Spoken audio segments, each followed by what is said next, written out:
Assalamualaikum warahmatullahi wabarakatuh. Al-Fatihah ila hadratin Nabi Muhammadin al-Mustafa Rasulullah sallallahu alaihi wasallam wa li jami'i arwahi walidina wa masyayikhina wa muallimina wa asatidina khususan li muallifi hadzal kitab Syekh Muhammad Nawawi bin Umar Al-Jawi Al-Bantani wa khususan li muassisi hadzal majlisi wal masjidi anna Allah yaghfir lahum wa yarhamuhum wa yu'li darajatihim bil jannah wa yanfa'una bi asrarihim wa anwarihim wa ulumihim wa nafa'ana bid din wad dunya wal akhirah wa anna Allah al-karim yaftahu alaina futuhal arifin wa yufaqihuna fid din wa yarzuquna kamal al-ikhlas wal yakin wa ila hadratin nabi syai'un lana wa lahum al-fatihah. أعوذ بالله من الشيطان الرجيم بسم الله الرحمن الرحيم الحمد لله رب العالمين الرحمن الرحيم مالك يوم الدين إياك نعبد وإياك نستعين اهدنا الصراط المستقيم صراط الذين أنعمت عليهم غير المغضوب عليهم ولا الضالين يا ربي بالمصطفى بلغ مقاصدنا واغفر لنا ما مضى يا واسع الكرم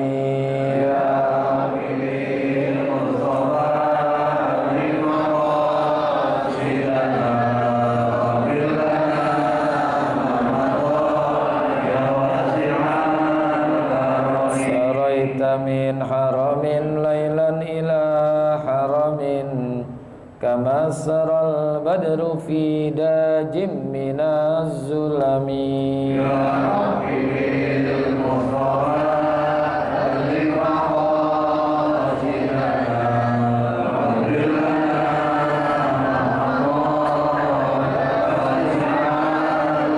waqan nabiyina fi khalqin wa fi ولم يدانه في علم ولا كرم يا ربي بالمصطفى لما قاصدنا واغفر لنا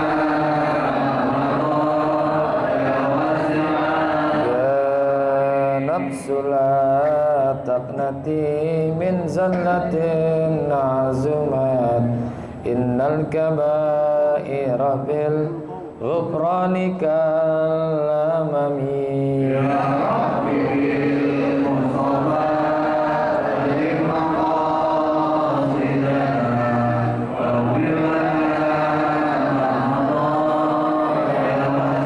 يا ربي بالمصطفى بلغ زيارتنا في المسجد النبوي والمسجد الحرام يا ربي المصطفى بلغ مقاصدنا واغفر لنا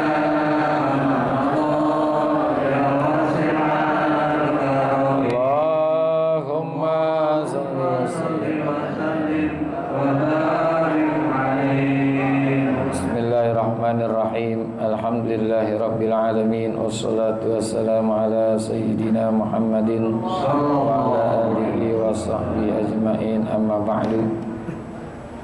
Ma'asyiral muslimin wal muslimat, bapak ibu jamaah majlis taklim ukhuwah Islamiyah yang semoga semua kita dimuliakan Allah Subhanahu wa taala. Abil khusus sahibul fadilah guru kita Bapak Kiai Haji Dr. Andas Muhammad Ja'far, guru kita Pak Ustaz Abdul Hamid Mustafa Al-Hafiz, Ustaz Zidan dan seluruh segenap pengurus Masjid Baitis Salam dan pengurus Majlis Ta'lim Ukhuwah Islamiyah yang semoga semua dirahmati Allah Subhanahu wa taala. Syukur alhamdulillah pagi hari ini Allah masih berikan kita karunia nikmat Islam, iman, hidayah, taufik, sehat, afiat sehingga bisa hadir di majlis yang mulia ini dalam rangka talabul ilmi. Mudah-mudahan hadirnya kita mendapatkan ilmu yang manfaat, ridha dan inayat, sehat, afiat dalam ibadat. Allah memberikan kepada kita selamat dari alam dunia sampai alam akhirat. Amin. Wa bisanadil muttasili ilal imami muhaddisi rahimahullahu ta'ala wa adaman naf'amihi wa bi barakati ulumihi wa bikum fid daraini amin. Qala radhiyallahu ankum. Wa qala sallallahu alaihi wasallam laisa minna man latamal khududa wa syaqqal juyuba wa da'a bid'wal jahiliyati. Dan bersabda Nabi sallallahu alaihi wasallam, laisa minna, bukanlah termasuk daripada golongan kami, man latamal khududa, orang yang menampar-nampar pipi di saat mendapatkan musibah, wasyaqqal juyuba, dan merobek saku-saku bajunya, wada'a bid'wal jahiliyati, dan memanggil-manggil dengan panggilan orang-orang jahiliyah. Hadis ini diriwayatkan oleh Imam Ibnu Majah dari Abdullah bin Mas'ud. Hadis yang terakhir dari bab tentang piman inniyahati 'alal mayyit, tentang dilarangnya untuk meratap akan si mayit. Lagi-lagi Rasulullah sabdakan, laisa minna, bukanlah termasuk dari golongan kami. Artinya ahlu tariqina, pengikut daripada jalannya Rasulullah. Siapa? Man latamal khudud, orang yang menampar pipi-pipinya. Disebut pipi ini sebagai perwakilan saja, karena biasanya orang ketika dalam keadaan mendapatkan musibah itu pada umumnya al-ghalib yang biasanya itu adalah menampar pipinya. Kalaupun dia tidak menampar pipi, dia pukul badan-badan yang lain, apakah dadanya, apa tangannya, pahanya, apa aja yang ada pada badannya, ya masuk juga, ya masuk orang yang laisa minna nih, ya bukan termasuk golongan kami, atau bukan pengikut daripada ajaran Rasulullah. Ya. Itulah yang disebutkan oleh Imam Al-Azizi. Jadi bukan hanya pipi, ini perwakilan saja, apa aja. Ya, ketika mendapatkan musibah dia mukul. Bahkan ada orang yang mukul benda, meja dipukul-pukul gitu. Ya, atau tempat tidurnya atau dinding rumahnya, ya sama juga. Ya. Gitu. Jadi ini perwakilan saja. Pipi ini sekedar perwakilan, karena pada umumnya orang paling enak, paling gampang itu mukul pipi di saat mendapatkan musibah. Wasyaqqal juyub, termasuk juga merobek saku-saku. Ya. Juyub bukan kerah baju maksud saya. Ya kerah baju. Tahu kan kerah sini ya? Yang bisa mengangkat baju kita tuh ke atas sehingga bisa keluar masuk kepala kita. Ya. Kerah ini kan ada kerah yang model kokoh tuh, yang kayak apa, Cina ya tuh ya, pakaian Cina tuh ya. Apa namanya? Shanghai. Shanghai ada yang model kerah umumnya. Nah, itu namanya al-jaib. Jaib itu adalah kerah-kerah.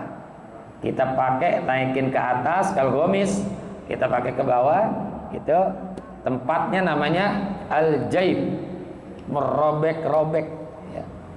Merobek-robek. Jadi al-khudud itu jamak daripada khaddun. Khaddun itu adalah pipi ya. Sementara juyub jamak daripada jaibun ya. Nah, ini merupakan hal yang tidak dibenarkan. Termasuk juga wada'a bid'wal jahiliyah, memanggil, menyeru-nyeru dengan seruan jahiliyah, orang-orang jahiliyah. Apa itu jahiliyah? Jahiliyah itu adalah zamatul fatrati qoblal Islam, waktu atau zaman kekosongan sebelum datangnya syariat Islam. Karena ada masa-masa fatroh. Itu Nabi Adam dengan Nabi apa setelah Nabi Adam, Nabi apa tuh? Nabi Nuh dah. Nabi Nuh, Nabi Adam dengan Nabi Nuh masa kekosongan itu 10 abad tuh. Menurut Profesor Dr. Wahbah Zuhaili, ya. Itu masa kekosongan dari Nabi Nuh, dari Nabi Adam sampai Nabi Nuh itu 10 abad, berarti berapa ratus tahun. Termasuk juga dari Nabi Nuh kepada Nabi Ibrahim juga 10 abad. Yang paling dekat Nabi Isa kepada Nabi kita Muhammad SAW, itu masa patrohnya cuma 569 tahun. Itu masa kosong, nggak ada syariat tuh, nggak ada syariat, ya.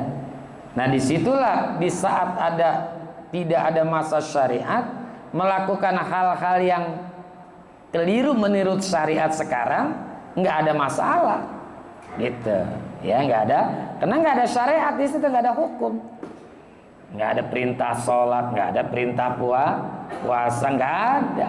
Itu masa fatroh, kekosongan syariah namanya. Nah ini orang-orang jahiliyah itu melakukan hal tadi itu. Di antaranya memanggil-manggil orang yang meninggal dengan panggilan jahiliyah. Contohnya apa? Wakahfa gitu. Orang jahiliyah itu kalau ngambil gitu, wakahfa, wahai tempat berlindungku. Wakahfa dalam bahasa Arab begitu. Wakahfa, wahai tempat berlindungku. Wajbalah, wajbalah itu adalah tempat apa ya? Tempat keindahan lah, bisa juga tempat keindahan atau panutan, ya.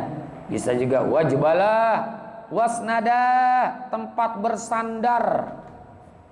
Nah, itu teriakan-teriakan cara-cara orang-orang jahiliyah. Nah setelah datangnya syariat kepada Rasulullah, itu ditinggalkan. Makanya orang yang masih melakukan 3 hal ini, berarti mereka itu adalah melakukan perilaku-perilaku jahiliyah. Ya tinggalin udah. Bukan bid'ah, ini jahiliyah, ya, jahiliyah. Maka orang-orangnya disebut jahiliyah. Bahkan ada orang namanya Abu Jahal, lebih dikenal kunyahnya ketimbang namanya, ya. Padahal namanya sebetulnya adalah Amir bin Hisham atau Umar bin Hisham. Karena Umar ada 2, ada Sayyidina Umar ibnul Khattab, ada Umar bin Hisham. Yang Rasulullah minta supaya salah satu aja deh masuk Islam, ya, agar lebih dapat menjayakan Islam. Rasulullah minta kepada Allah untuk memilih salah satu dari 2 orang ini agar masuk Islam supaya lebih jaya Islam ini. Namun Allah memilih yaitu Sayyidina Umar ibnul Khattab, sementara Umar bin Hisham enggak, sehingga lebih dikenal julukannya Abu Jahal. Dan Abu Jahal ini kalau Rasulullah lagi lewat, dia pakai sorban gitu, ya, pakai sorban ditutupin wajahnya, nggak mau ngelihat Rasulullah, ya, nggak mau ngelihat Rasulullah. Sahabatnya bilang, Jahal, kenapa kamu nggak ngelihat Muhammad? Kenapa nggak mau ngelihat Muhammad? Bodoh kamu yang bodoh, gitu. Karena kalau saya ngelihat Muhammad, nanti saya akan menjadi cinta kepada dia. Jadi kalau ngelihat Nabi Muhammad, Abu Jahal takut tuh. Takut apa? Takut cinta kepada Rasulullah. Ya, takut cinta kepada Rasulullah. Makanya Allah jadikan tuh nggak ada kesempatan melihat Rasulullah, supaya dia tetap aja begitu aja udah. Jadi orang kufur gitu ya. Jadi orang kufur kepada ajaran Rasulullah. Bukan kepada Rasulullah, ajarannya ya. Kepada ajaran Rasulullah. Jadi Abu Jahal sendiri nggak mau ngelihat Nabi, ya, karena takut cinta. Kan goblok nih orang, ya, bodoh sekali. Gitu. Kita pengen banget ngelihat Rasulullah. Man ra'a wajhaka yas'ad ya karimal walidain. Nah, inilah ketiga hal yang dilarang pada masa Nabi kita Muhammad sampai saat ini nih. Karena ketiga ini adalah perilaku-perilaku yang tidak baik, di antaranya perilaku orang-orang jahiliyah. Dan disebut laisa minna di sini bukan dalam arti orang yang melakukan hal ini keluar dari Islam, ya, bukan.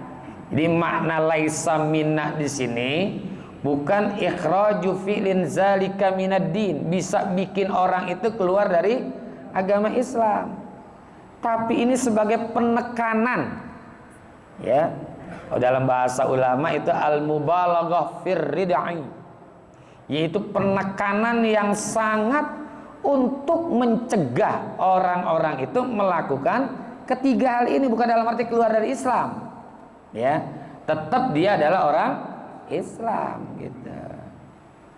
Kayak orang tua bilang sama anaknya begini, lu bukan anak gua lagi, gitu. Lu bukan anak gua lagi, tapi kan tetap anaknya juga, mana bisa hilang. Ya, anak itu kan nggak bisa hilang, nggak bisa putus.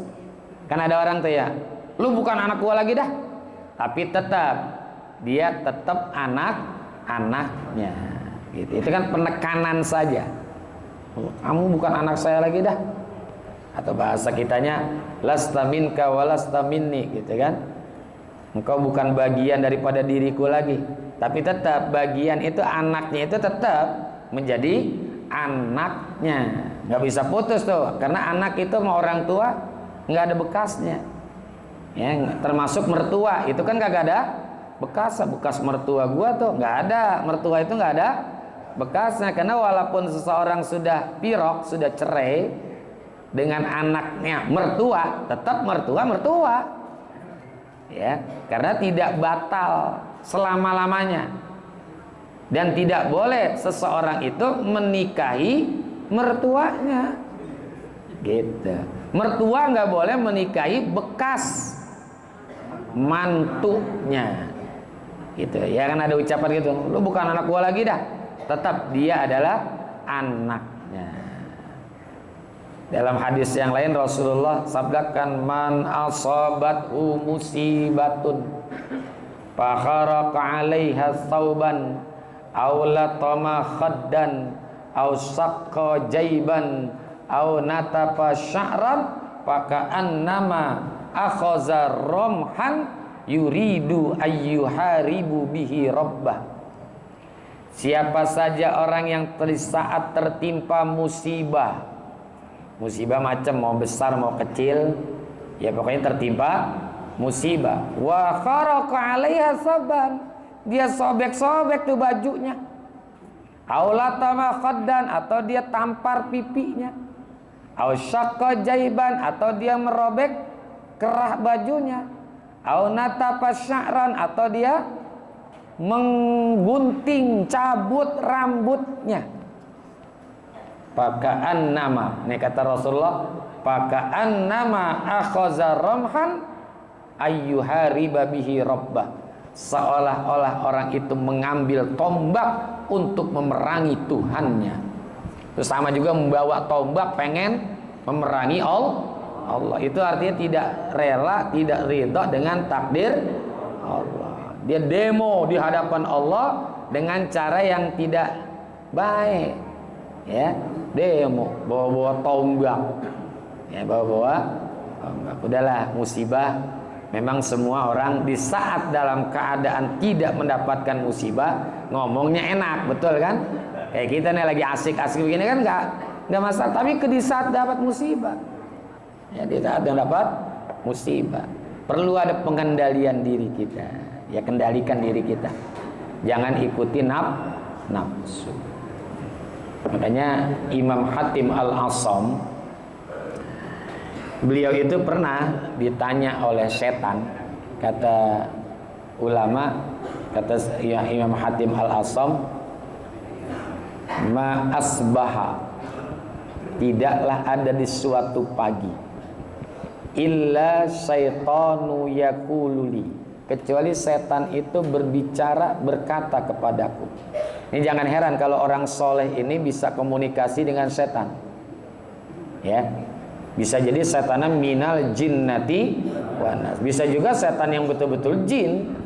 Ya jangan heran juga, karena sudah memiliki kadar makrifah yang tinggi, sehingga Allah berikan satu yang dinamakan mukasyafah. Mukasyafah, bisa melihat sesuatu yang gaib, yang gak kelihatan bagi orang umum, tapi bagi dia bisa melihat. Namanya mukasyafah. Kalau kita muka siapa? Ini muka siapa? Bukan mukasyafah, ya. Baru ngelihat yang zahir doang, yang gaib belum, ya kan? Kali ini mukasyafah, asal katanya kasyaf.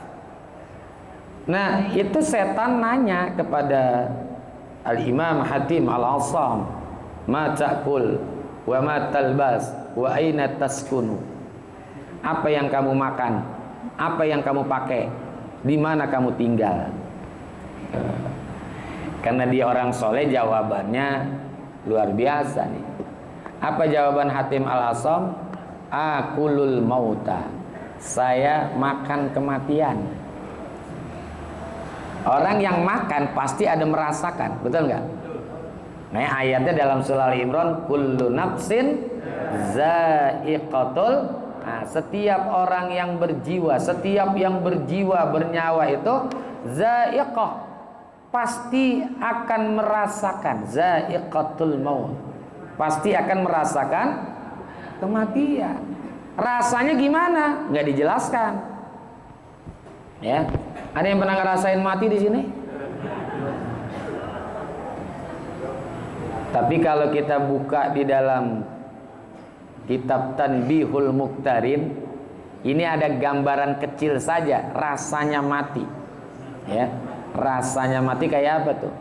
Ya, saya juga nggak bisa menyampaikan sesungguhnya karena saya belum pernah ngerasain mati. Rame-rame kita belum nih kan? Ya, ada yang pernah mati suri nggak di sini? Ya, mati suri. Kalau timun suri banyak, kalau mati suri nggak ada. Nah, ini di dalam kitab Tanbihul Muqtarin ada riwayat disebutkan nabi yang paling enak matinya yaitu Nabi Musa. Jadi paling enteng ketika dicabut ruhnya adalah Nabi Musa alaihissalam. Malaikat yang nyabut ruhnya Nabi Musa ini sempat kebingungan. Artinya mau mencabut dari arah mana sulit bagi malaikat pencabut nyawa. Karena pada diri Nabi Musa itu diliputi dengan beraneka ragam kebaikan. Seluruh anggota badannya, mata, telinga, semua itu adalah tempat-tempat berbuat baik. Makanya malaikat ini sampai repot juga nih nyabutnya dari mana nih, ya. Kalau Rasulullah juga lebih lagi. Bahkan Rasulullah ketika ingin dicabut ruhnya, malaikat itu nanya dulu, ya kan, nanya dulu.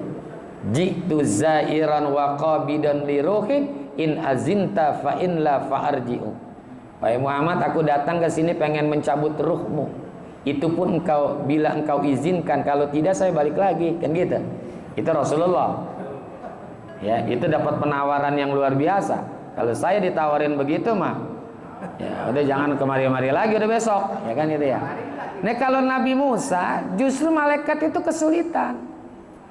Allah kasih tahu kepada malaikat yang cabut ruh. Gampang caranya, kamu berikan saja kepada Nabi Musa itu jeruk. Nanti di saat Nabi Musa itu ngendus jeruk, kamu cabut ruhnya. Dia tidak akan merasakan. Kan lagi ngendus tuh. Ya. Makanya pulang jangan ngendus pulang kan ya. Dan bininya diendus lagi, dicabut. Itulah di saat dicabut enak. Malaikat nanya, ya ahwanal anbiya'i mauta kaifa wajadtal mauta. Wahai nabi yang paling ringan, yang paling enteng, yang paling gampang. Tuh ahwana tuh ismut tabdil. dari kata hawana yuhawinu. Seperti doa kita, Allahumma hawin alaina fi sakaratil maut. Wahai Nabi yang paling gampang matinya, gimana rasanya engkau merasakan akan kematian? Di saat dicabut ruhnya itu gimana rasanya? Itu kan paling enak deh.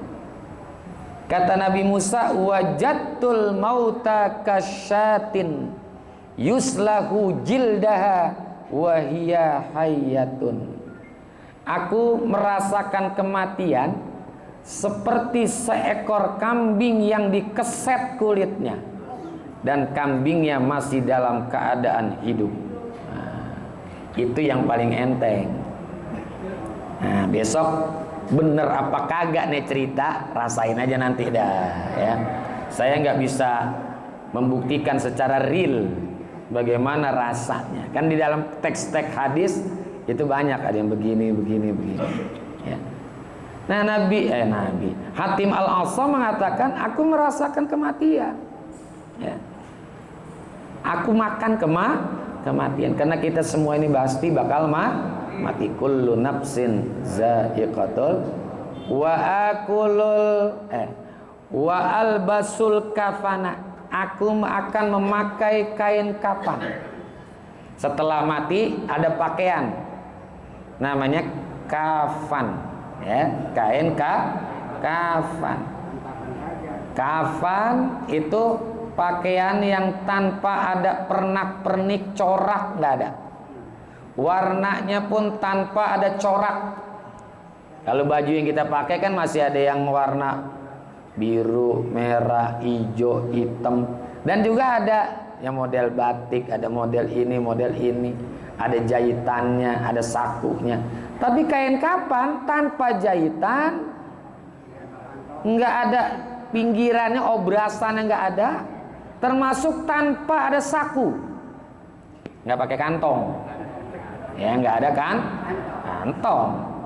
Itu kain kafan tuh. Ya, dan warnanya semua sama. Dari zaman dulu sampai hari ini kain kafan itu warnanya putih. Ya, kain kafan itu warnanya putih. Mau beli di mana juga, mau di pasar Papanggo, Warakas, Koja, Lontar, semua tuh. Ya. Kalau kita datang ke tempat pembelian itu pasti warnanya putih. Tapi boleh juga kita pesen warnanya jangan putih, apa kayak terserah dah. Kalau pencinta Juventus, zebra, belang-belang. Tapi yang pasti semua warnanya putih ya. Kan di lagunya semua juga ada selimut putih, selimut putih.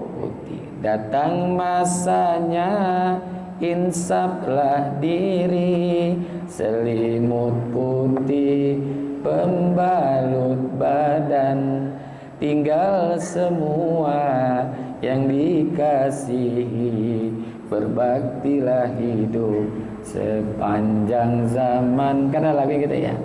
Jadi datang masanya, insaplah diri, selimut putih pembalut badan, dibalut ya, dibalut kayak lepet gitu kan, dibalut, bukan dipakein. Kalau dipakein mah cakep.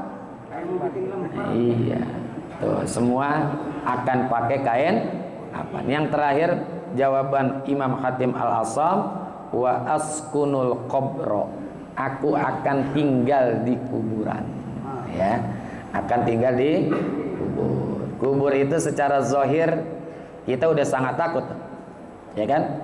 Sempit, gelap, panas. 3 tuh yang pasti terjadi tuh. Sempit, panas, gelap. Tempat yang sempit ukurannya kan cuma 2x1. Ya 2x1. Boleh nggak mesen 3x3 kuburan? 3 meter kali 3 meter. Enggak kayaknya. Walaupun kita dikuburnya di Kerawang tuh, San Diego Hill, tetap segitu ukurannya, 2x1. Itu ukuran standar dah. Tuh kalau ukuran segitu, ini kita tinggal di rumah, ukuran segitu, panas nggak? Panas. Ya. Yang ketiga apa lagi? gelap. Karena kita ditutup dengan papan, ditutup lagi dengan panah. Mati itu terlalu sakit, di dalam kubur terlalu sempit. Ular dan kala datang menggigit, papan dan bumi pula menjepit. Masya Allah. Tuh karaoke itu lagu kayak gituan cakep tuh. Lagunya Nur Asia Jamil, ya. Mati itu terlalu sakit, ya kan? Ular dan kala datang menggigit, di dalam kubur terlalu sempit. Sempit itu luar biasa tuh, gelap. Ya, gelap. Tapi ada yang bikin sejuk kuburan. Apa tuh? Sedekah. Di antaranya adalah sedekah. Inna sedekah tudfi'u hararatal qabri. Sesungguhnya sedekah itu bisa memadamkan panasnya kuburan. Sedekahnya 5 juta AC 2 PK. Sedekahnya 100.000 kipas angin kecil. Sedekahnya 5.000 kipas bambu. Yang bikin terang apa? Doa dari orang-orang yang masih hidup. Doa dari orang-orang yang masih hidup. Teks hadisnya ada gitu, ya. Jadi doa dari orang yang hidup bikin terang kuburan, ya. Yang bikin luas apa lagi? Amal. Ini bikin luas. Nanti ada yang 70 hasta tuh luasnya. Kan udah kita bahas tuh yang pertemuan dulu, ya. Jadi itulah jawaban Imam Hatim Al-Asam. Payah rubu minni, maka setan itu kabur dari saya. Nah, ini artinya kita harus sadar bahwa musibah itu, apakah itu kematian, apapun itu pasti datang. Ma asaba min musibatin fil ardi wala fi anfusikum illa min qabli an nabraha. Udah ada catatan-catatannya.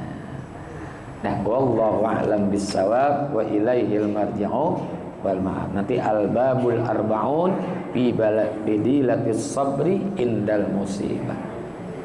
Terima kasih. Mohon maaf. Hadanallahu wa yakum ajma'in. Wassalamualaikum warahmatullahi wabarakatuh.